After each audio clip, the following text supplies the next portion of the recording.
Buenas tardes, bienvenidos, bienvenidas al CIFEA Torre Pacheco, a esta jornada técnica denominada Control Biológico de Plagas en Cultivos Aire Libre. En principio, pues disculpar a la Directora General de Agricultura, Industria Alimentaria y Cooperación Agraria, doña Remedios García, que pide disculpas por no poder estar aquí, está en Madrid de trabajo y con lo cual lo voy a presentar yo esta jornada. Soy Plácido Baró, director del CIFEA Torre Pacheco, y este es un centro en el cual nos dedicamos pues, a la formación profesional reglada. Es un centro de la Consejería de Agua, Agricultura, Ganadería y Pesca, y esta formación reglada la hacemos en colaboración con la Consejería de Educación. Impartimos ciclos de grado medio, jardinería, floristería y técnico en agropecuaria, y de grado superior en paisajismo medio rural. También tenemos certificados de profesionalidad en colaboración con el SEF de la especialidad agraria, proyectos de transferencia tecnológica. Uno de ellos es uno de las cuales vamos a dedicar esta jornada y que habéis podido ver in situ en la explotación. Estos proyectos principalmente están relacionados con la Ley de Protección Integral del Mar Menor, con el fin de poner a disposición de los agricultores pues, algunas técnicas y equipos que puedan tener una aplicación directa en sus explotaciones. También tenemos ensayos de investigación colaborando con la UNELIMIDA, universidades de la UPCT, de Cartagena, de Murcia, del CEBAS, etc.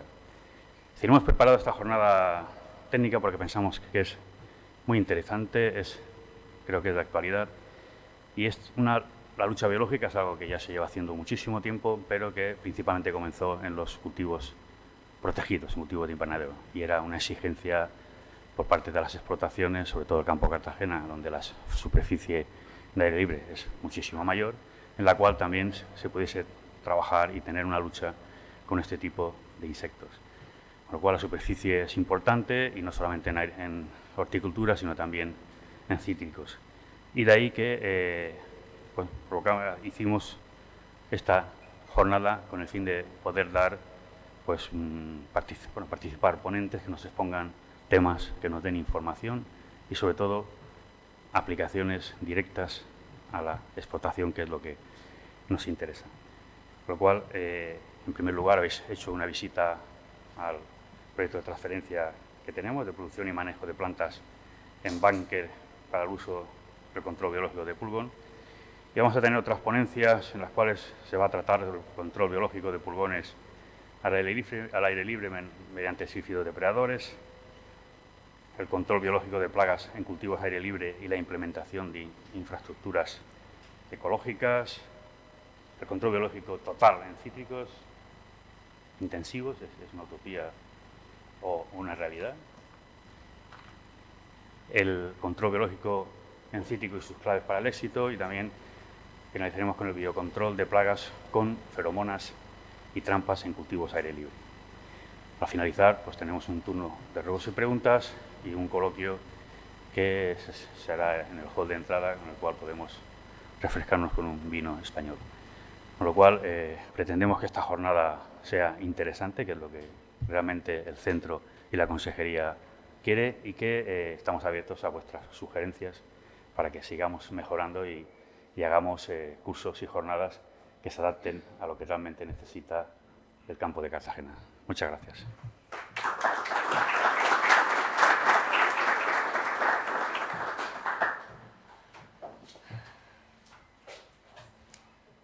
Buenas tardes. Es un gusto ver toda la sala completamente llena y además saber que contamos con 100 y pico participantes en online. Bienvenido a otra nueva sesión de webinar que esta tarde tratará sobre el control biológico, como ha dicho el director del centro. Soy control biológico de plagas en cultivo al aire libre. Soy Irene Guillén, jefa de servicio de formación y transferencia tecnológica. La protección de los cultivos, también como ha dicho Plácido, se ha centrado principalmente a partir de 1950 en el desarrollo de plaguicidas obtenidos por síntesis orgánica, siendo el DDT el primero de ellos con el que siguió el con el que se consiguió el control eficaz de las principales plagas. Sin embargo, los riesgos derivados del uso indiscriminado y sin limitaciones de los plaguicidas de síntesis fue puesto en evidencia por Rachel Carson en su libro que tuvo un gran impacto social titulado Primavera silenciosa. Fue la primera científica en denunciar los efectos nocivos de los pesticidas. El abuso y uso continuado de productos fitosanitarios, mayoritariamente tóxicos, nos ha traído a la situación actual y así con fuerza alternativas que respeten el medio ambiente y también nuestra propia salud. El control biológico de plagas y enfermedades consiste en eso, en reducir las poblaciones de plagas por medio de uso de enemigos naturales. Estos enemigos pueden ser otros insectos beneficiosos como depredadores, parasitoides, como hemos estado viendo con Fulgencio en el campo, en la visita que nos ha guiado. Microorganismos como bacterias, hongos y extractos de plantas que cumplen como funciones aleolopáticas, que se presenta a día de hoy como esa alternativa bajo la premisa del cuidado del medio ambiente, la preocupación por la seguridad de los agricultores y de los consumidores, capaz de brindar soluciones sostenibles a medio y largo plazo. Por ello, esta tarde contamos con 6 ponentes que nos van a ilustrar en las técnicas y estratégicas que se están llevando a cabo actualmente en la implementación del control biológico en cultivo al aire libre, mostrando los últimos avances y sus resultados. Concretamente, se darán a conocer, tal como se refleja en el programa, productos y estrategias para el control biológico de pulgones, productos y estrategias de control biológico por conservación, productos y estrategias de control biológico en cítricos. Previo a la presentación, como hemos realizado una visita para quien nos sigue online, una visita guiada al ensayo demostrativo que tiene aquí el CIFEA Torre Pacheco sobre la producción y manejo de plantas Bunker para uso en el control biológico de áfido. Quien nos ha hecho esa guía de guía ha sido el biólogo de este centro, de Fulgencio Sánchez Solana, técnico del CIFEA Torre Pacheco, de la Consejería de Agua, Agricultura, Ganadería y Pesca, a quien tengo el placer de presentarle en esta webinar que nos va a contar en qué consiste este proyecto, tanto a los participantes presenciales, que como he dicho es gratísimo encontrarnos con una sala tan llena de asistentes. Él es, además, máster y doctorado en técnica avanzada en investigación y desarrollo agrario y alimentario por la Universidad Politécnica de Cartagena. Desde 2008 ha desarrollado su labor en el campo de la horticultura y protección de cultivos, primero como investigador de IMIDA y después como técnico especialista en el control biológico dentro de la empresa Cooper Biological System. Actualmente es técnico de formación y transferencias del CIFEA de Torre Pacheco. Fulgencio, todo tuyo.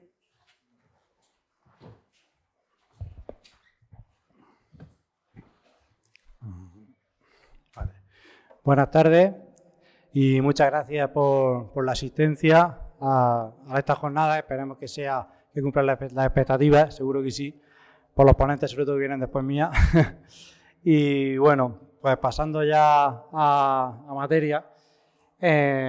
Como ya ha introducido el director Plácido, estamos en el CIFEA Torre Pacheco, Centro Integrado de Formación y Experiencias Agrarias.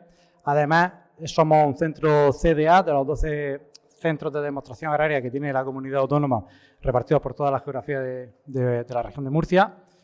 Y desarrollamos proyectos, sobre todo, enfocados a la transferencia y demostración de distintas técnicas del campo agroalimentario, agrario. Actualmente, en 2023, estamos llevando a cabo 9 proyectos en este centro de transferencia que están financiados a través del PDR, del Plan de Desarrollo Rural. Uno de esos proyectos es el que hemos iniciado ahora este año, que hemos estado viendo ya un poco las instalaciones y lo que estamos haciendo, que se titula Producción y Manejo de Plantas Bunker para el Control Biológico de Áfidos en Cultivos Hortícolas.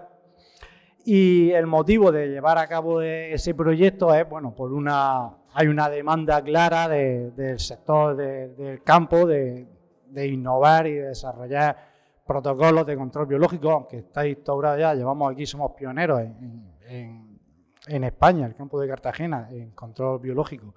Ya empezó en los invernaderos hace más de 20 años. ahora se está desarrollando, bueno, lleva ya varios años desarrollándose en cultivo al aire libre. Y bueno, todas estas exigencias en los últimos años vienen pues por distintos motivos, pero fundamentalmente hay una estrategia de la Unión Europea, de la Granja a la Mesa, que se ha hablado mucho, buscando dirigir la agricultura hacia formas más sostenibles. Hay una demanda del consumidor, de los clientes, de las grandes cadenas de supermercados que buscan también hay una cierta demanda del consumidor. Y esto también se traduce al final en que, por ejemplo, la agricultura ecológica pues no para de crecer. Aquí vemos una gráfica entre los años, el crecimiento que ha tenido en superficie en 15 años, entre 2004 y 2021, que desde 2004 a 2021 se ha multiplicado por 5 la superficie dedicada a cultivos en agricultura ecológica en la región de Murcia, pero hoy mismo, hasta mediodía mismo, en las noticias, viendo el diario La Verdad, viene un titular que en el último año ha crecido solo en el último año un 10% de la agricultura ecológica, por lo que hay una alta demanda de alternativas al control químico y a través de fitosanitarios del control de plagas y enfermedades en los cultivos. Los objetivos del presente proyecto son básicamente dos. Por un lado es la cría, la multiplicación de pulgones específicos de cereal sobre cereal, que no es ni más ni menos que, bueno, a partir de una maceta, pues generar muchas macetas infectadas, macetas de cereal infectadas con pulgones específicos de cereal.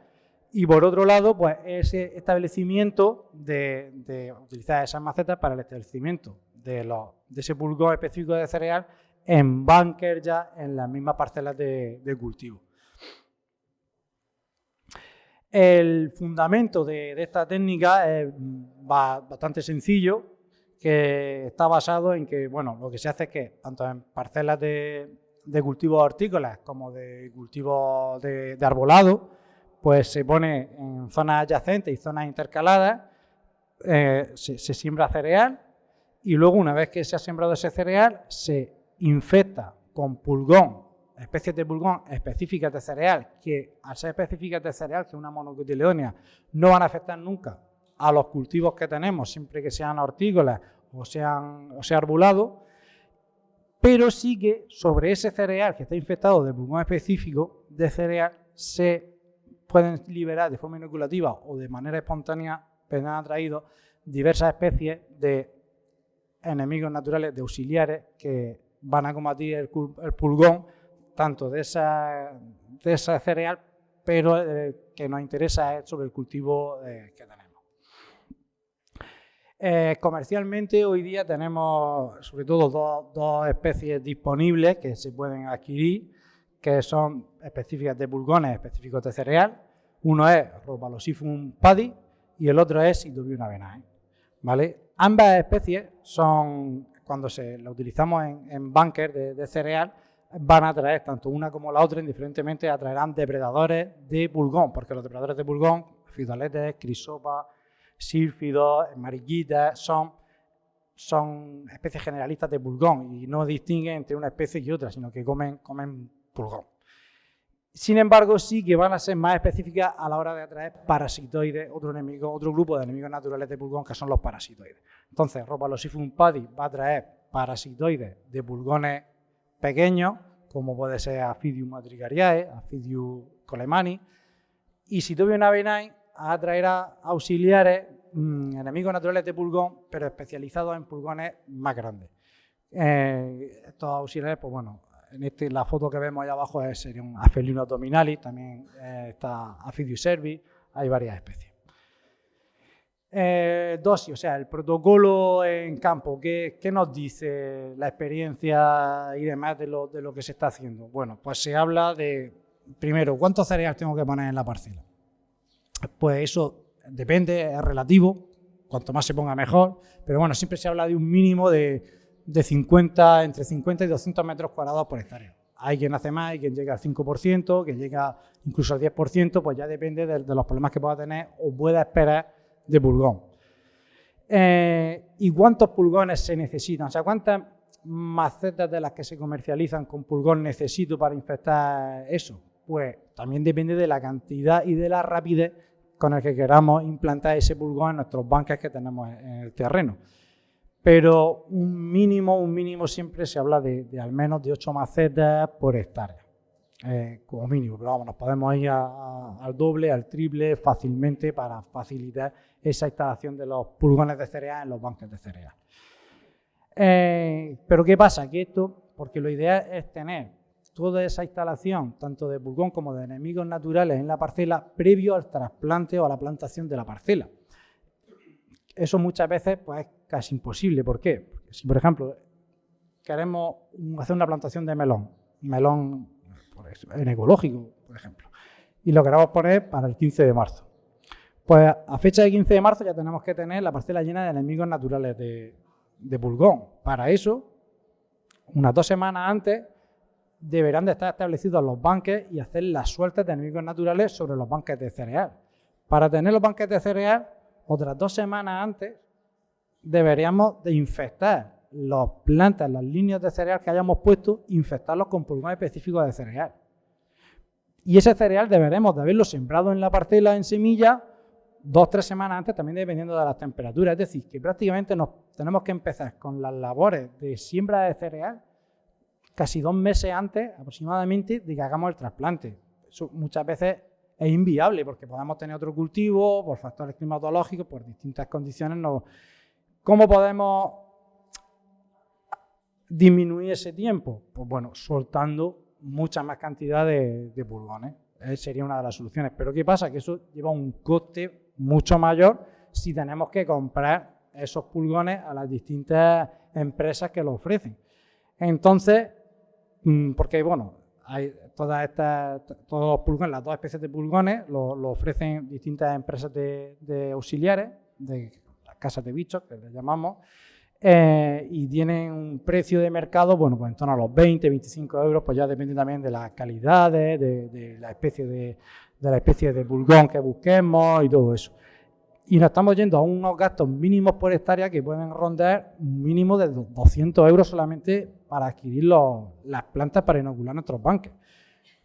¿Qué es lo que optan muchas explotaciones agrarias, muchos semilleros están optando? Por ellos mismos crearse un vivero insectario de pulgón para no prescinden 100% del abastecimiento de pulgón, pero sí que disminuyen ellos comprando, destinando menos dinero a la compra de esas macetas infectadas de pulgón, pues consiguen obtener con bastante menos inversión una gran cantidad de pulgones que luego les facilita su instalación en sus parcelas. Aquí lo que hemos hecho el proyecto que hemos iniciado en el CIFEA es simplemente recrear eso, o sea, como si esto al fin y al cabo somos una explotación, ensayos experimentales, pero bueno, para nuestro propio abastecimiento y que sirva como un ensayo demostrativo, pues hemos instalado los jaulones que hemos visitado antes, que son cerramientos de 3 por 3 metros y 2,5 metros de alto, bien cerrados con malla entomológica tiene exactamente de 10 por 20 hilos por centímetro cuadrado, que nos permite ahí dentro, o sea, hemos puesto un sistema automatizado de riego por aspersión y nos permite la siembra y el crecimiento y la germinación de cereal. Y sobre ese cereal, posteriormente, adquirimos macetas infectadas de pulgón y infectamos y multiplicamos ese pulgón. Además, queremos acompañar esa experiencia pues, de una serie de datos para luego que estén a disposición de todas las personas que estén interesadas. Entre esos datos que queremos ver es un poco, pues bueno, probar con diferentes especies y variedades de cereal, variedades de cebada, variedades de trigo, de centeno, ver cómo evoluciona y cuál es la obtención y el crecimiento en diferentes épocas del año, no será lo mismo en verano que en invierno, y también utilizar distintos contenedores, distintos sustratos y todas esas experiencias, bueno, pues luego tenerlas como resultados y ponerlas a disposición de todas las personas o del sector que que en este caso es de Soiterén. También queremos hacer un estudio un poco aproximado, económico, del coste de eso, de lo que sería el coste de la estructura, de esos cerramientos y el coste, bueno, ya de los gastos fungibles de que pueden ser de sustrato, de cebada y de mano de obra. Y ese pulgón que generamos ahí, esas plantas infectadas de pulgón, posteriormente utilizarlas en nuestras propias parcelas a nivel demostrativo y transferir esos conocimientos por diversos métodos, ya sea a través de las mismas prácticas de los alumnos que tenemos aquí estudiando los ciclos formativos, a través de cursos específicos de formación continua y a través de estas jornadas y de visitas que recibimos de todas personas interesadas, donde les contaremos lo que hacemos, lo que nos ha ido bien, lo que no nos ha ido tan bien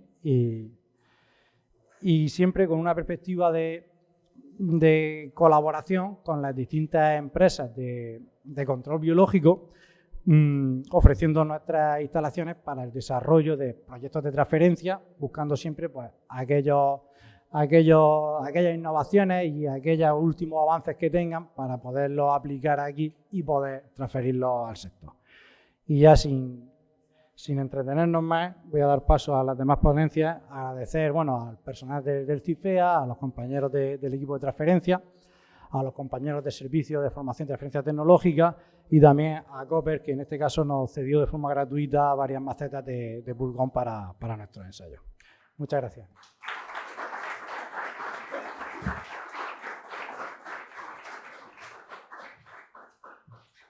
Muy bien, Fulgencio. Cojo el testigo y remarco lo de que necesitamos y queremos contar con la colaboración de las empresas. Nosotros queremos mostrarnos como escaparate de esas nuevas tecnologías para los agricultores. Somos centro de demostración. Tenemos 12 centros, como bien también ha comentado Plácido. Y sin más trámite, pues damos Nuestra siguiente ponente va a hablar sobre el control biológico de pulgones en cultivo al aire libre mediante sírfidos depredadores. Se trata de la doctora María Ángeles Marcos, catedrática de Entomología Universidad de Alicante, promotora de Bionostrum Pest Control Spain sobre agentes biológicos, utilizado en el control biológico de plagas. Es experta internacional en sírfidos con más de 200 artículos científicos publicados y cuenta con 13 tesis doctorales en las que se ha ocupado de su dirección. Impulsora y directora de la unidad asociada I+D al CSIC, interacción insecto-patógeno-planta y sus agentes de biocontrol y directora del Instituto de Investigación Cibio de la UA, 2013-2017.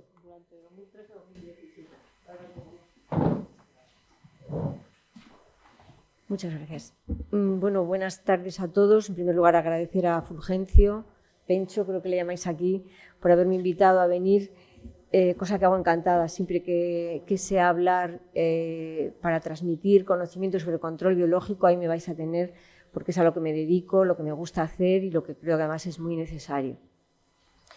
Entonces, voy a hablaros del control biológico del pulgón, fundamentalmente del pulgón, por unos agentes depredadores que son los sírfidos. Les voy a hablar un poquito de ellos, cómo su biología y cómo actúan en el control de los pulgones. Bueno, lo que yo ahora os voy a contar no es nada novedoso. Ya el abuelo de Darwin, ya ahí tenéis, en el siglo XVIII, principios del XIX, ya dijo que el modo más ingenioso de controlar a los pulgones era propagando a uno de sus principales enemigos, que son las larvas de los sírfidos afidófagos. Por lo tanto, es algo que ya se conocía, sobre todo por observadores de la naturaleza tan buenos como eran los Darwin. Sabemos además de que no se equivocaban fácilmente ellos. Y entonces lo que nos extraña es por qué algo que era tan conocido no fue hasta los años 1980 en los que esto no se probó científicamente su eficacia. ¿Qué pasó ahí para que se tardara tanto tiempo en descubrir la acción de los sírfidos, ¿no? Ya hay varias razones.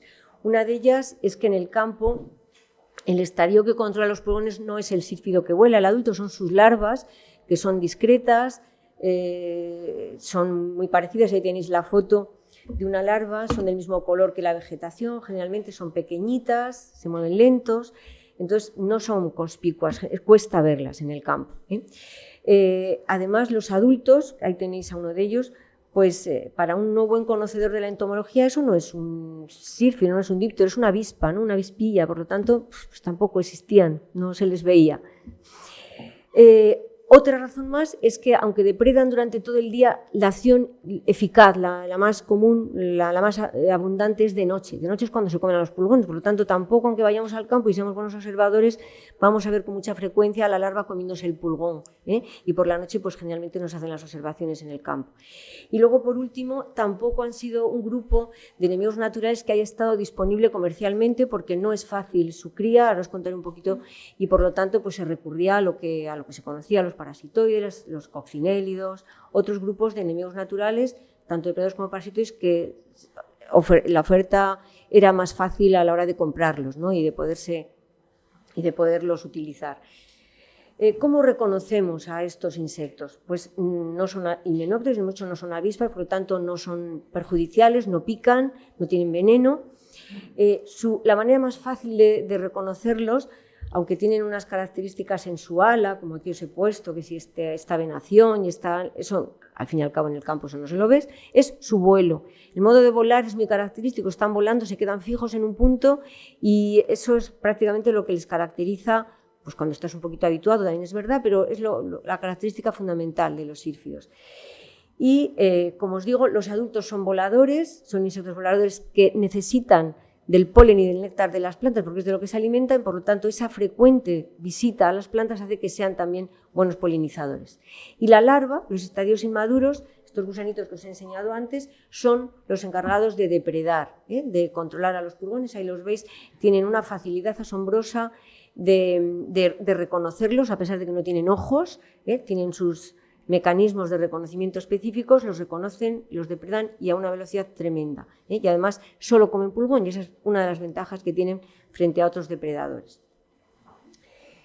Bueno, ¿cómo llegamos nosotros a estudiar los sírfidos y aplicarlos al control biológico? Yo me dedicaba a sírfidos desde que empecé mi carrera científica, pero en el campo de la taxonomía de los sírfidos los conocía bien y ya un día ocurrió pues algo que no es fácil que ocurra, pero siempre decimos que nosotros, los científicos, tenemos que aprender de la naturaleza y una vez más fue así.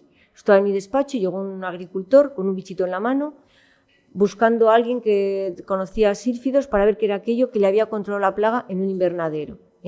Ese bichito resultó ser un sírfido y a partir se dieron cita muchas coincidencias. Entonces hay una persona que quería hacer la tesis y estamos pensando en qué y vamos, lo tuvimos clarísimo, pues tú te vas a dedicar a los sírfidos, concretamente a los que pueden llegar a controlar una plaga, que no son todos, desgraciadamente, son algunos grupos nada más, y así empezamos, y ahora os contaré un poquito más. Bueno, pues eso llevó, aunque ha dicho la presentadora, no me acuerdo cómo te llamas, Irene, que tengo 13 tesis dirigidas, pero en sírfidos son 4, más de 100 publicaciones, ya esto ya más concreto en el tema que nos ocupa hoy, mucho tiempo de experiencia, ya tengo muchos años y 40 de experiencia con sírfidos, pues yo creo que para algo han de servir, espero, y conseguimos patentar el método de cría de un sírfido que fue novedoso. Es Sphaeroforia ruepeli, es un sírfido que anda por aquí volando, que es autóctono por lo tanto, pero que no se conocía. Nosotros hemos conseguido criarlo en el laboratorio, hemos conseguido producirlo, comercializarlo, tenemos la patente de cría y a partir de ahora pues Sphaeroforia ruepeli, ese nombre horrible, es muy largo, pero no lo siento, es así. Ya lo conoce muchísima gente, está en los catálogos de enemigos naturales de pulgones y, en fin, afortunadamente lo conocemos bien y hoy día se distribuye por diversos países de centro de Europa y fuera de Europa también, controlando las plagas de pulgones. Todo ello gracias a que nos animamos a montar una empresa, una spin-off, una empresa al principio, como sabéis, ayudada por la universidad en lo que es su infraestructura y su funcionamiento. Nosotros somos científicos y de eso pues al principio no tenemos experiencia y ahora ya después ya hemos volado solos y fuimos los primeros que pusimos en el mercado de Sphaeroforia y ahora seguimos haciéndolo y es Bionostrum. En este caso se da algo que me satisface muchísimo y es poder llevar el conocimiento que tenemos a la sociedad pues a través de, en este caso, de una empresa como es Bionostrum. Bueno, los pulgones son un problema que no están resueltos todavía los agricultores es una pesadilla para ellos los pulgones. Ahí os he puesto los 4 ejemplos son 4 pulgones afectando al pimiento, en el caso de los invernaderos, pero también están fuera de los invernaderos. Una especie de planta solo con 4 pulgones, son polífagos, se reproducen endiabladamente. De hecho, cuando nace un pulgón ya tiene dentro a la nieta, porque son pulgonas. O sea, fijaros a qué velocidad, por eso van tan deprisa, porque es que no paran de parir, no necesitan al macho, son partenogenéticas, y esa pues es una de las características de ese alto potencial que tanto nos desespera, ¿no? Hay muchas especies, muchas son polífagas, están en muchos cultivos y encima están durante todo el año. Desde la primavera hasta el otoño están ahí encima de nuestros cultivos, ¿no? Algunas de ellas se controlan muy bien con parasitoides, pero no todas. Hay algunas plantas como la fresa, otros que tienen características de la planta que los parasitoides no las... los pulgones de esas fresas no son fácilmente parasitados por parasitoides, entonces ocupan un nicho complementario dentro de los enemigos naturales. ¿Qué pasa también en los casos en los que sí que funciona bien el parasitoide? Pues que llegan los hiperparasitoides. Los parasitoides nos controlan al pulgón, pero es que esos parasitoides tienen sus propios parasitoides, son como las muñecas rusas, unas que están unas dentro de otras. Cuando llega el parasitoide, el agricultor que estaba tan contento habiendo controlado la plaga con los parasitoides, de repente deja de tener esa acción positiva porque han llegado los hiperparasitoides. Y ahí ya no tenemos que utilizar otras herramientas, y bueno, pues ahí están los sitios como otra posible herramienta complementaria, ¿no?, a los parasitoides. Los pulgones además se han hecho resistentes a muchísimos fitosanitarios porque llevan mucho tiempo siendo ya tratados y todos esos fitosanitarios que hemos tratado pues porque era necesario ha hecho que se hagan resistentes y que además hayan mermado muchísimo las poblaciones de enemigos naturales. En el caso de los sífidos así ha ocurrido, ¿no? ¿Por qué utilizamos los sitios en el control biológico? Yo he resumido aquí una serie de características que tienen los sitios y que nos ayudan a entender por qué nos pueden ayudar de manera complementaria o a veces exclusiva al control de los pulgones. Primero, porque son enemigos naturales que están en otros ecosistemas. No tenemos por qué utilizar especies introducidas. Tenemos aquí las especies autóctonas. Comercialmente hay 3 especies que las 3 son autóctonas y por lo tanto tenemos un potencial todavía muy grande para investigarlas. Son especies, los sitios que viven durante mucho tiempo en el cultivo porque son muchas generaciones una detrás de otra, por lo tanto siempre vamos a tenerlas presentes en el cultivo si las ayudamos a que sea así. Tienen una característica estupenda y es que detectan las colonias de pulgones y es ahí donde ponen sus huevos, por lo tanto en cuanto sale la larva ya empiezan a comer los pulgones, son como drones, localizan las colonias de pulgones y ahí van, es exactamente ahí. La oviposición la pueden hacer pronto, cuando las colonias son todavía pequeñitas, de manera que no dejemos que se disparen esas colonias, porque si no después ya no hay quien las controle. Y además son densodependientes, es decir, si hay poco pulgón ponen pocos huevos y si hay mucho pulgón ponen muchos huevos, con lo cual perfecto, ¿no? Funciona muy bien. Hay pocas especies de sírfidos que tengan sus propios parasitoides, porque parasitoides los tienen todos los insectos, tienen sus parasitoides. Afortunadamente las especies que hemos seleccionado tienen muy poquitos y tampoco tienen muchos hongos que las puedan matar. Son muy cautelosos, las larvas, como habéis visto antes, son muy discretas, por lo tanto no provocan la huida de los pulgones antes de que se los coman. Y bueno, pues aunque tienen un gran rango de presas, son capaces de comer sílidos, moscas blancas, hasta trips y muchas cochinillas, su presa favorita son los pulgones. Si tienen pulgón, lo demás no lo van a comer, pero si no tienen pulgones no se van a morir, se van a mantener en el cultivo, algo que es muy importante. Hay candidatos autóctonos, como os he dicho antes, y se pueden utilizar de 2 maneras, de manera preventiva, soltando los adultos y que cuando llegue el pulgón ya pongan el huevo donde están las colonias de pulgones, para que empiecen pronto las larvas a comérselo, y curativo, cuando ya la cosa está un poco tarde, ya hemos llegado tarde, soltamos las larvas, que es el curativo, y ya empiezan directamente a comer el pulgón sin esperar, sin dilación, lo controlarán muy fácilmente. Y ahora vamos a ver cómo, además, son compatibles con muchos modos de control diferentes. Aquí tenemos al sílfido, son estudios que hemos hecho para demostrar la compatibilidad pues, con el control natural, con el control hasta con el control químico, con el control biológico, con otros enemigos naturales y también con el parabiológico. Todo ello nos conduce a lo que ya conocéis, al control integrado de plagas, que es a lo que tenemos que conducirnos, ¿no? El controlar las plagas de una manera en la que se utilicen los menos fitosanitarios posibles y que se favorezca en la mayor medida posible el control biológico. Bueno, el control natural, simplemente deciros un ejemplo que estudiamos en los sílfidos que había fuera de los invernaderos del campo de Murcia, por lo tanto, zonas que aparentemente no hay nada, poca biodiversidad, y fuimos capaces de encontrar pues, 11 especies de sílfidos, además de otros enemigos naturales de pulgones. Por lo tanto, los tenemos en el campo. ¿Qué pasa? Que están en poca cantidad, los tenemos que ayudar a sus poblaciones, pero ahí están.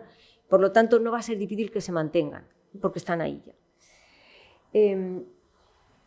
Aquí hay algo que se ha mezclado. A ver. Bueno, como decía, tenemos que conocer qué especies son, conservarlos mediante el mínimo posible del uso de fitosanitarios, potenciar las propiedades naturales y retenerlas. ¿Cómo las vamos a retener? Mónica nos va a hablar después de eso. ¿Qué es lo que tenemos que hacer en el campo para poder retener a esos insectos que estamos soltando para que ejerzan bien su acción? Y luego pues ver cuál es el mejor sílfido para cada cultivo o para cada época del año, porque también puede cambiar. Aquí estudiamos cómo se diferenciaban los sílfidos a lo largo de las épocas del año para saber lo que os acabo de decir, ¿no? Pues al principio de la primavera, en el verano, en el otoño, habrá especies que funcionen mejor o peor. Y todo esto lo fuimos haciendo con publicaciones que costó tiempo y esfuerzo, pero que finalmente condujeron a resultados pues, sólidos, ¿no? El control biológico, fijaros la cita, esta información que encontré, que cada año más de 30.000 millones de insectos liberamos en los ecosistemas agrícolas para controlar nuestras plagas. ¿Qué quiere decir eso? Bueno, pues que vamos por buen camino porque estamos sustituyendo el control químico por el control biológico, pero por otra parte nos hace reflexionar que algo está pasando en el campo también para que cada vez sea menos el potencial natural que hay de control biológico. Cada vez vamos a necesitar más a los enemigos naturales. O sea, primero, nos los hemos cargado, los fitosanitarios, y ahora les estamos comprando y vendiendo y soltando. Fijaros de qué manera más inconsciente, evidentemente, estamos disminuyendo la biodiversidad para después estar liberando en el campo esos enemigos naturales que hemos reducido mediante los fitosanitarios. Tanto es así que este año celebramos en Alicante, organizamos un congreso de entomología, es ibérica, y el tema de fondo es cómo retener, cómo parar el declive de los insectos, porque está bajando de una manera muy alarmante. Avisadme cuando me paso, porque no he mirado el tiempo. Bueno, ¿cómo se puede compatibilizar el uso de los sílfidos con los parasitoides? Pues afortunadamente las hembras de los sílfidos, cuando ponen los huevos en las colonias de pulgones, reconocen con sus antenas qué pulgones ya están parasitados. Sabéis que los parasitoides son unos insectos que son como alien, se comen a los pulgones por dentro y dejan como estímulo visual lo que os decía antes Fulgencio, una momia de pulgones, un pulgón como gordito, duro. Eso quiere decir que de ahí ya no va a salir un pulgón, va a salir una avispita, el parasitoide que los va a parasitar. Bueno, pues la hembra de los sílfidos reconoce qué pulgones tienen ya dentro su parasitoide y entonces ponen los huevos en otro sitio diferente. Por lo tanto, se complementan perfectamente la acción de control.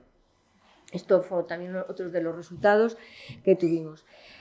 Nosotros por primera vez propusimos, y lo publicamos en este artículo, el uso de lobularia en los campos de cultivo para facilitar, para potenciar la presencia de los sílfidos. En aquellos invernaderos, esto lo hicimos en invernadero, pero en el campo pasa exactamente lo mismo. En aquellas zonas en las que hay lobularia u otras plantas con flores, que también os dirá Mónica, pero lobularia funciona muy bien porque además no coge pulgón ella misma, pues ahí la presencia de los sílfidos adultos es mayor porque van ahí a comer el polen y el néctar y ya de paso pues ponen sus huevitos donde hay pulgones. Por lo tanto, el uso de las plantas con flores es compatible con los sílfidos.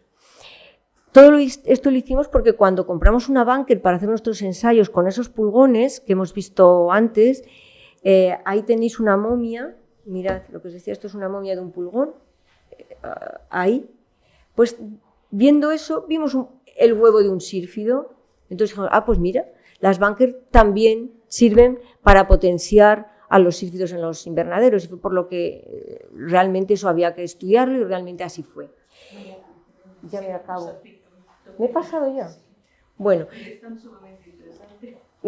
Y simplemente como esto va de cultivos al aire libre, deciros que la Bunker Plant del aire libre puede ser perfectamente una adelfa que las hemos visto además y fuera. Las adelfas son estupendas para albergar enemigos naturales, sílfidos, un montón de ellos, pero también no solo sílfidos, mariquitas, neurópteros, etcétera. Y bueno, pues lo dejamos aquí.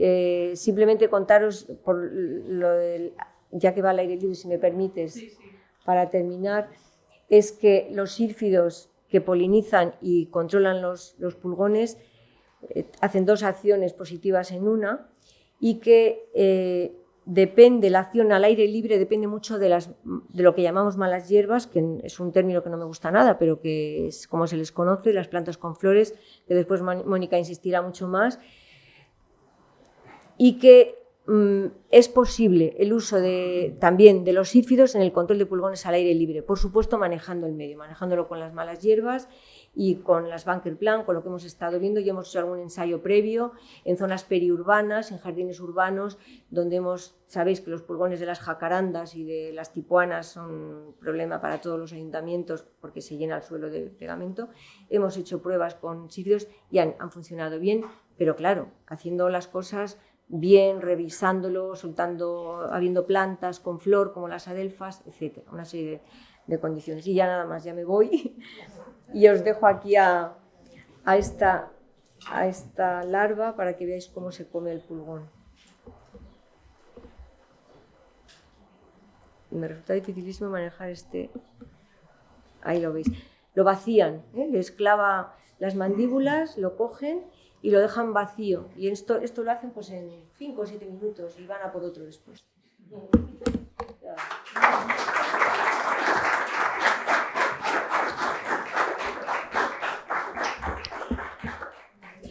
Estarás de acuerdo conmigo, María Ángeles, que el camino a seguir es reconstruir los ecosistemas aumentando la biodiversidad. Pues ese es el camino y la meta que tenemos que conseguir. La siguiente ponente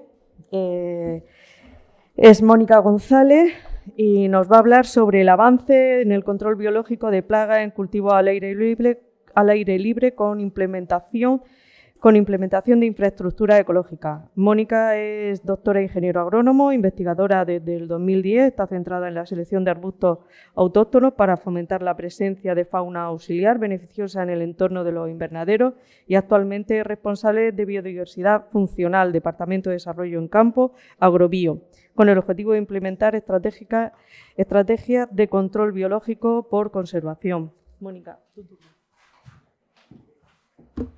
Buenas tardes a todos, muchas gracias al CIFEA, especialmente a Pencho por invitarme a estar en este foro, que la verdad es muy grato, da mucha alegría ver una sala llena y tener 100 y pico personas detrás. Esto quiere decir que el tema del control biológico y el manejo de las plagas en los cultivos es un tema súper importante y genera mucho interés. Entonces, ¿qué ha pasado? Ya terminó la charla, es mi última diapositiva. Pues sí, es cierto que, como ha dicho María Ángeles, pues nuestros cultivos cada día son más vulnerables a la incidencia de plagas y enfermedades. Y es que con la intensificación y la modernización de la agricultura en los últimos 40 años, basándonos solo en técnicas productivistas, en insumos, pues lo que hemos hecho es debilitar nuestros cultivos, hemos simplificado tanto los paisajes que hemos perdido incluso esa biodiversidad de insectos, de artrópodos que nos estaban haciendo un trabajo críptico y que se están extinguiendo a marchas forzadas, como está poniendo de manifiesto la ciencia, y es por ello que Europa ha tomado cartas en el asunto, no se le ha ido la olla con el Green Deal y está apostando un poco por recuperar esa biodiversidad, porque si no va a ser muy complicado que los que nos dedicamos a producir alimentos seamos capaces de seguir haciéndolo, porque se están poniendo las cosas muy complicadas con plagas cada vez más difíciles de manejar, en un planeta globalizado, con este cambio climático que le da mucha más ocasión a esos insectos que nos perjudican en la producción de alimentos. Y es que esta intensificación, esta forma moderna, digamos, que hemos creído que era la mejor para producir alimentos, va totalmente en contra de lo que dice la teoría agroecológica. La agroecología es una ciencia que aúna la ecología y la agronomía, ahí es nada. La ciencia y la teoría agroecológica pone de manifiesto que cuando tenemos un sistema, un agroecosistema diverso, con distintos elementos, se fomenta mucho más la presencia de esos enemigos naturales, que a lo mejor no vemos, porque como bien dice María Ángeles, muchos son insectos que trabajan de noche, son muy pequeñitos, y se disminuyen las poblaciones de insectos fitófagos que tienen posibilidad o potencial de convertirse en plagas. Y es que precisamente con ese manejo intensivo de los cultivos hemos ido totalmente en contra de esta teoría agroecológica y hemos perdido esa capacidad que tienen o que tenían esos agroecosistemas de defenderse por sí solos o en gran medida. Y es que la biodiversidad refuerza esas funciones del ecosistema, nos provee servicios y uno de ellos es la regulación natural de las plagas. Esos enemigos naturales que estaban ahí, trabajaban de forma críptica y eran responsables de prácticamente el 50% del control de los fitófagos que nos pueden afectar en los cultivos.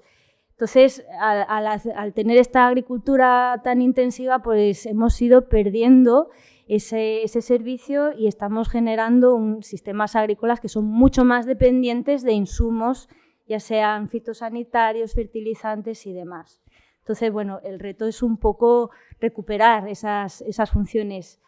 Como bien sabéis, porque muchos de vosotros sois agricultores o técnicos de la zona, aquí ya lleváis más de 20 años usando con éxito el control biológico y en los invernaderos de Almería, unos años después también, y se ha demostrado que son herramientas útiles y eficaces y se emplean, digamos que con bastante éxito en programas de gestión integrada de plagas, pero no todo está conseguido porque, como bien sabéis, pues esto es una carrera de fondo, las condiciones, el cambio climático está favoreciendo que las plagas se adapten mucho más a estas temperaturas, no hay descanso, te vienen plagas de fuera y no conseguimos tampoco controlar plagas tan conocidas como el pulgón, que en los últimos años, pues los últimos 2-3 años nos están generando grandes problemas.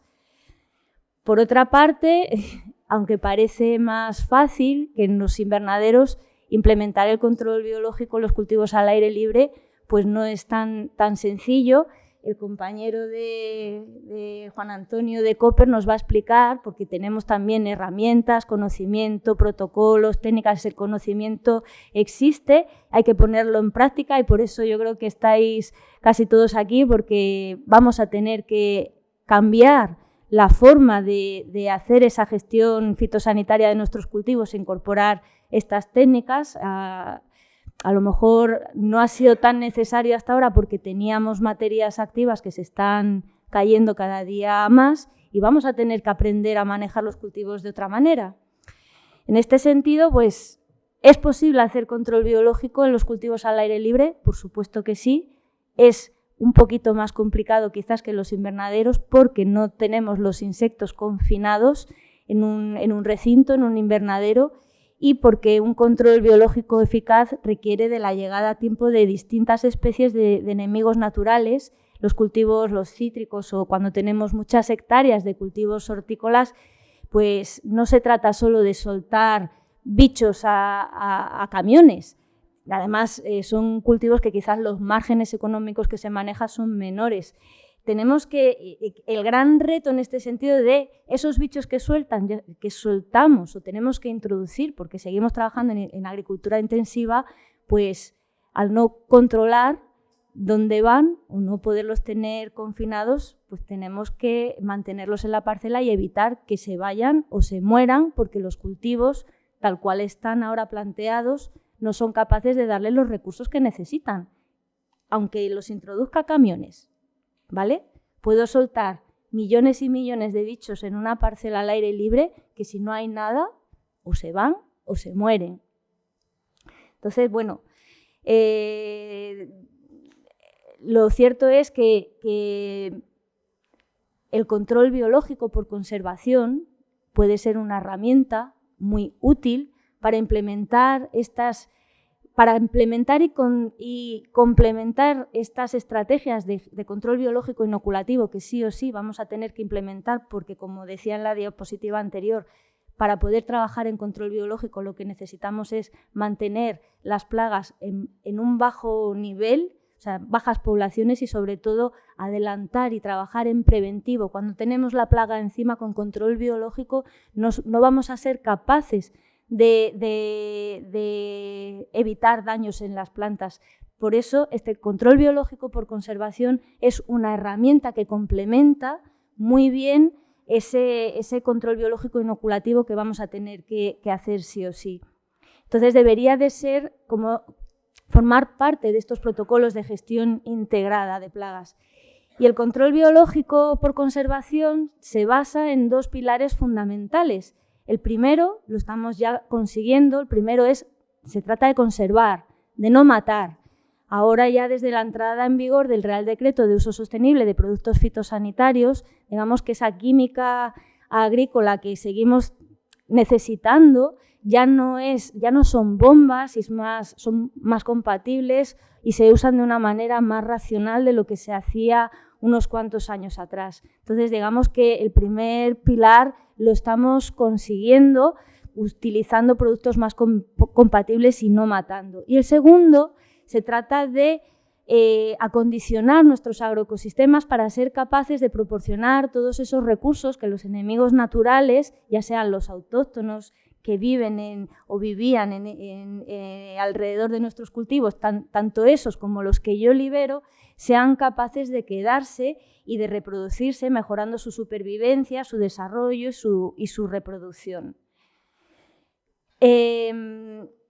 Desde la empresa en la que ahora estoy trabajando, en Agrobio, desde hace 1 año y medio, pues pensamos que nuestra hipótesis de trabajo es que el establecimiento de infraestructuras ecológicas es una forma de intensificación ecológica que nos ayuda a incrementar y aumentar la diversidad y abundancia de estos enemigos naturales y forma parte de esos protocolos de suelta que luego pues, el compañero de Cooper también os va a contar. Y me gusta mucho el término de intensificación ecológica, que no sé si ya me habréis escuchado en alguna charla anteriormente. Es un término que se está forjando últimamente por la ciencia y que no tiene nada que ver con la producción ecológica. A ver, no tiene nada que ver y lo tiene todo que ver.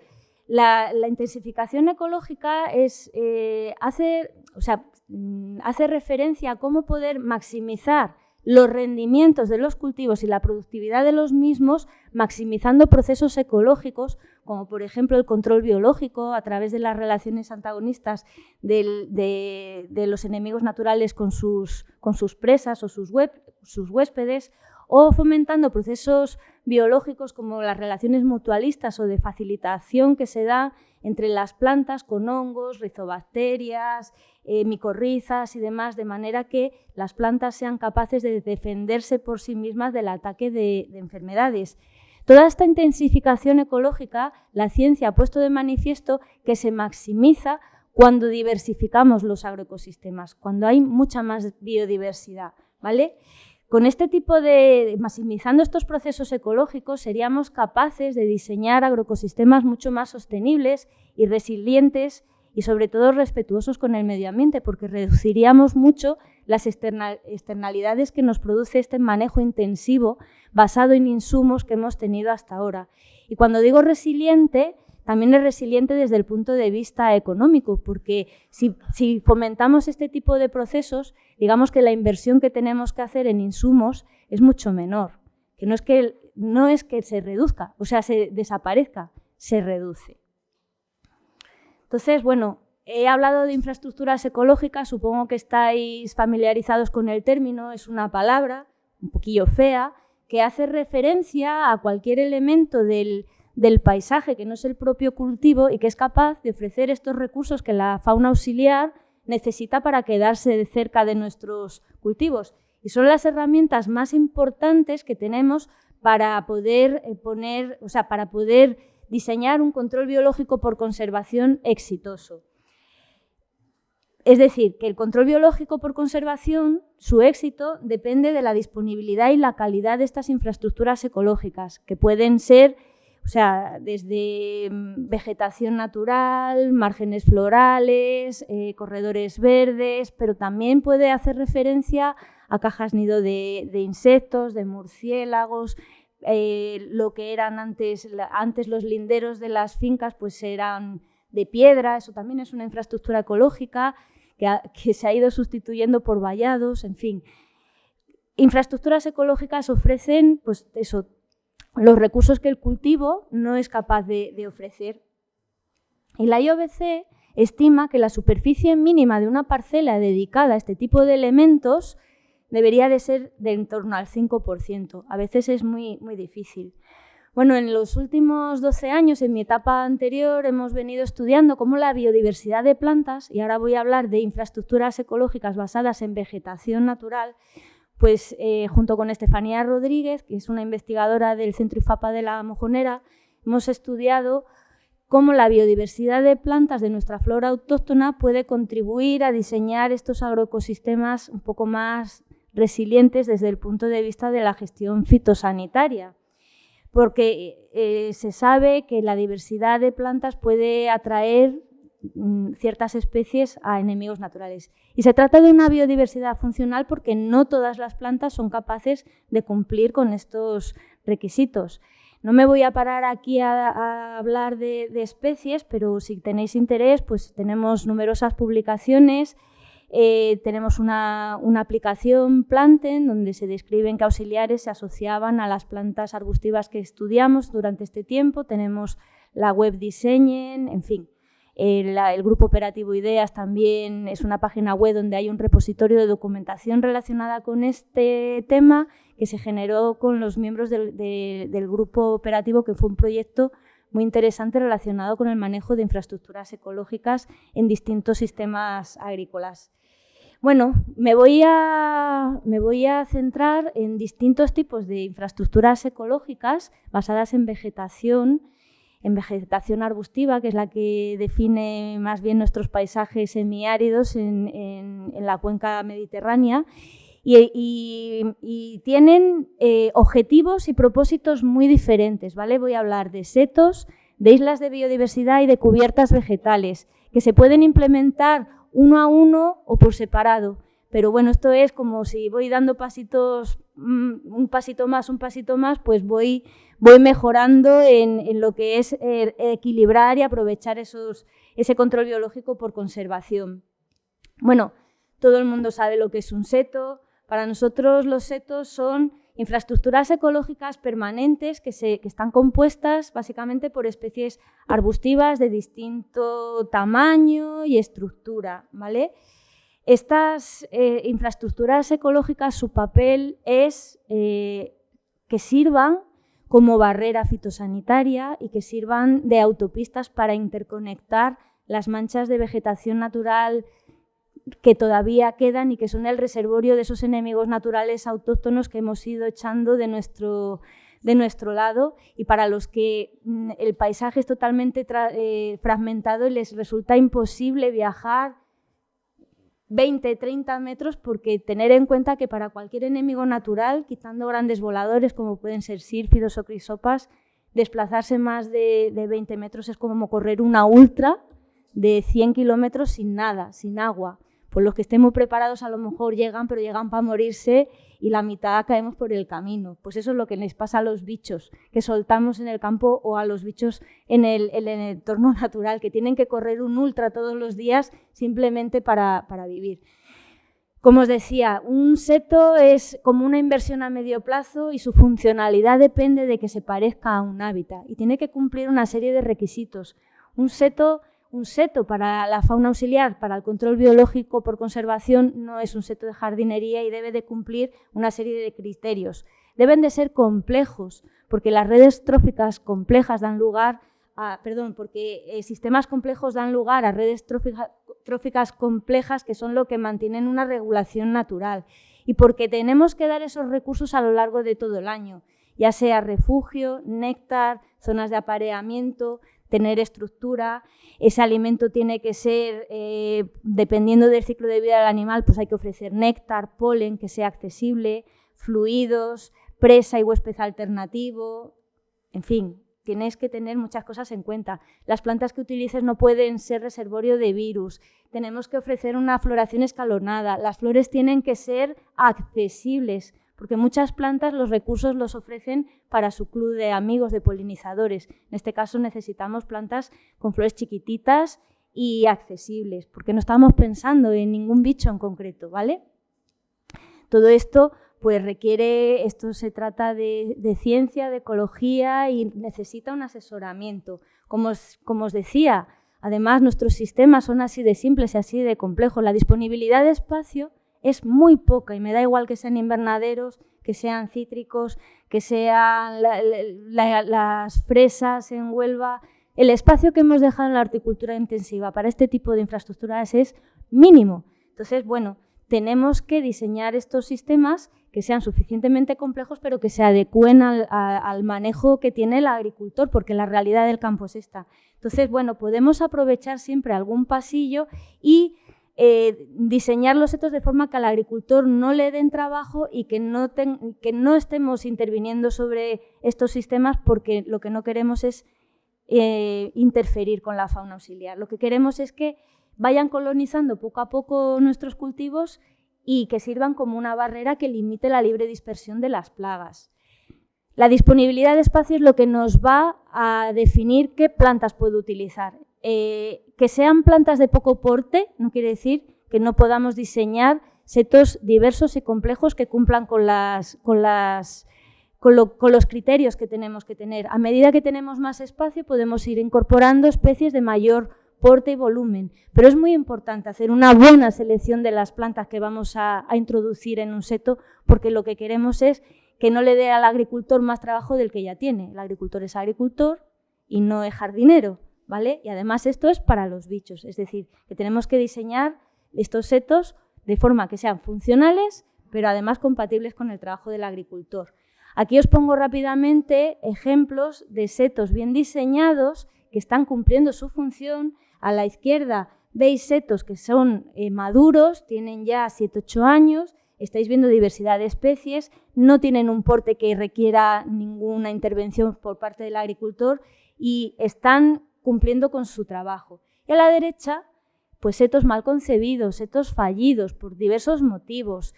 El de arriba, el de la izquierda, es una sola especie encima exótica, está bonito, ¿vale? Pero esa no es la función de que estamos buscando, lo que queremos es que atraiga fauna auxiliar. Encima es una planta, la uña de gato, que es invasiva, ¿vale?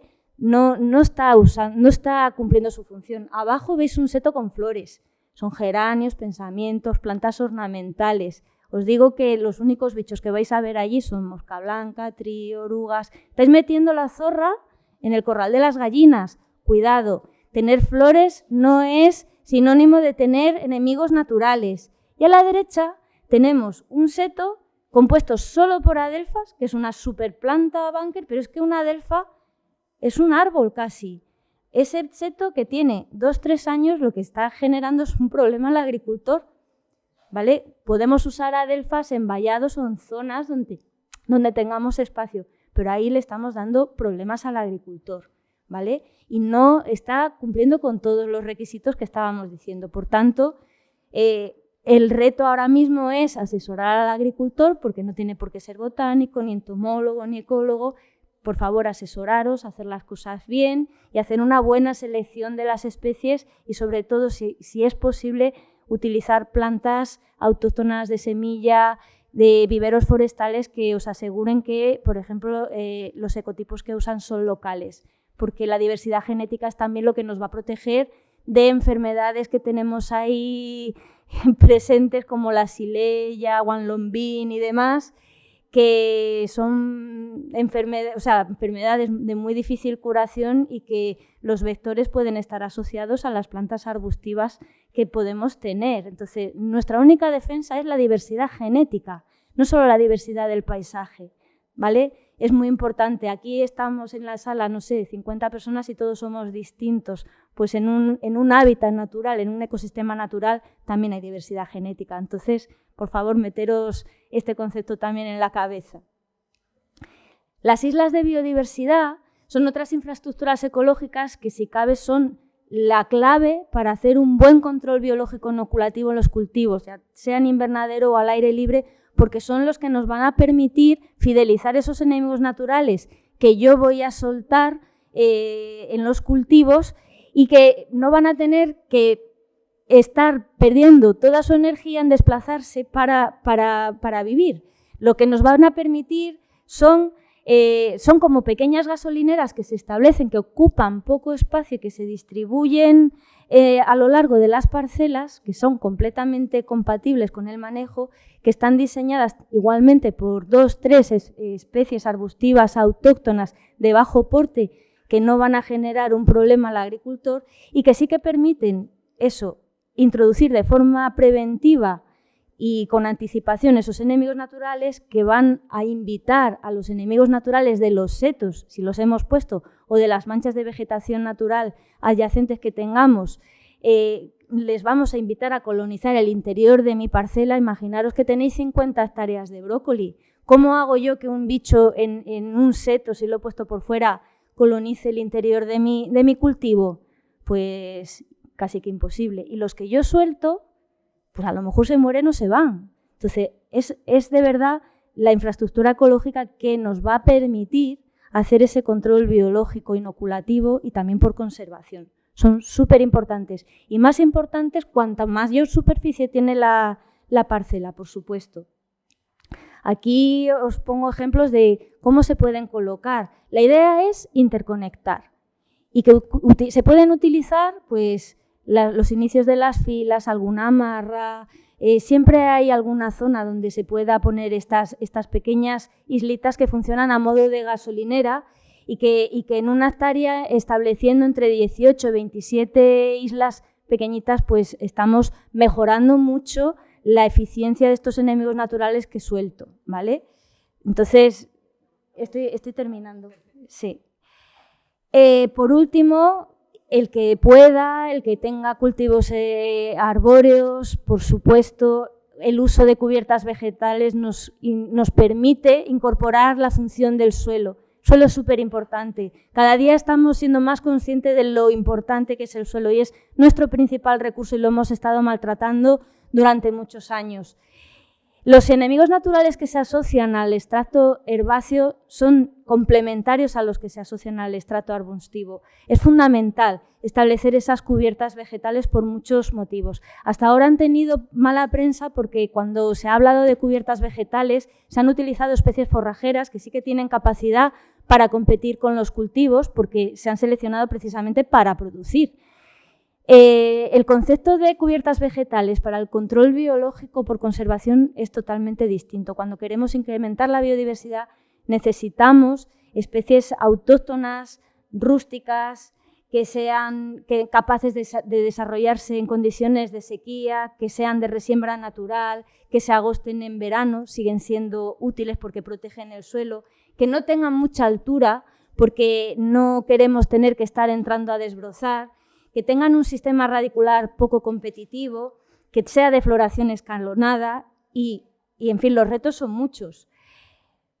Estamos en sequía, con condiciones de calentamiento global, entonces cada día son más difíciles de establecer. Tenemos que tener en cuenta pues, especies autóctonas, como decía, que se siembren en otoño, que seamos conscientes de que lo que tenemos que hacer es cambiar el banco de semillas que hay en el suelo. Ahora mismo, si tenemos algo, lo que tenemos son las que hemos seleccionado con el manejo que hemos hecho con herbicidas o con la labranza y suelen ser especies que no nos interesan tanto. Lo que queremos es cambiar el banco de semillas del suelo con especies que hay, aunque estamos en el sudeste, tenemos hierbas, las cubiertas se establecen con la descendencia de lo que hemos sembrado.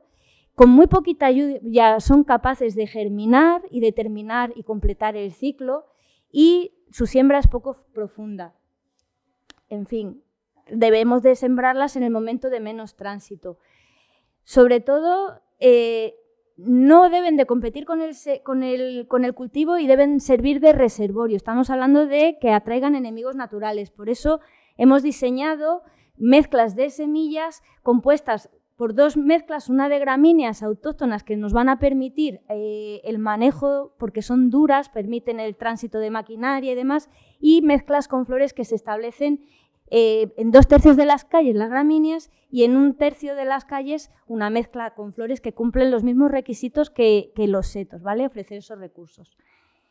Y bueno, y sobre todo que podamos ajustar su manejo a las actividades, a las tareas que requiere el cultivo. Es decir, que se puedan agostar y que podamos incorporar los restos de poda o lo que sea en los momentos que sean menos sensibles, sobre todo la cubierta de gramíneas, que digamos que es todoterreno. En fin, esta es mi última diapositiva en la que solo quiero apuntar, y esto es de agricultores innovadores y modernos, que tenemos otra forma de trabajar, que tenemos muchos enemigos naturales que nos pueden ayudar e integrar en nuestros cultivos mediante estrategias innovadoras y resilientes. Y esto no hace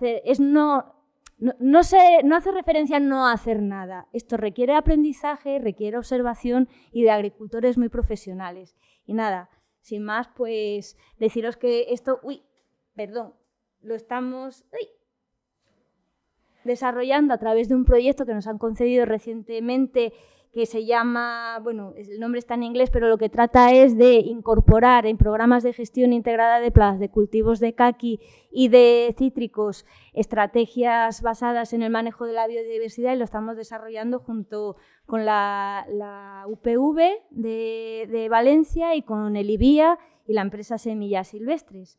Los objetivos, pues podéis, bueno, es lo que básicamente os he contado, y me despido. Quedo a disposición de vuestras preguntas.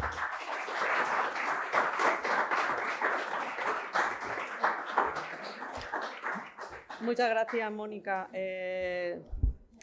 Evidentemente, el campo necesita de la investigación, pero más que nada, y hoy ante el cambio climático, necesita, como he dicho, de esa investigación y también de la transferencia tecnológica, que llegue a los agricultores este mensaje. Hace 30 años, cuando yo empecé a trabajaba en una cooperativa y pedí a los agricultores, casi les obligaba a quitar todas las malas hierbas, porque esas eran las prácticas más convenientes para el cultivo. No pensábamos en lo que se nos venía encima.